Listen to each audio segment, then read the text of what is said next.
اللہ یا رزاقو، بس اتنا پڑھنا ہے اپنے ہر ایک دانے پہ، ٹھیک ہے؟ مٹھی میں جتنے بھی آپ کے آ جائیں وہ آپ ایک پلیٹ میں رکھ لیں اور ایک دانہ پڑھتے جائیں اور اس کو الگ کرتے جائیں، ٹھیک ہے؟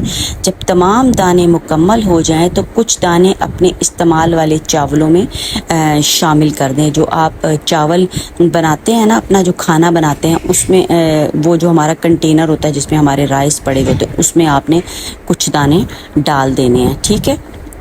اور باقی مچھلیوں اور پرندوں کو ڈال دیں اور رب سے رزق کے لیے دعا کریں۔ پورا سال جب بھی موقع ملے اس عمل کو آپ نے ایک آدھی دفعہ دہرا لینا ہے، ٹھیک ہے؟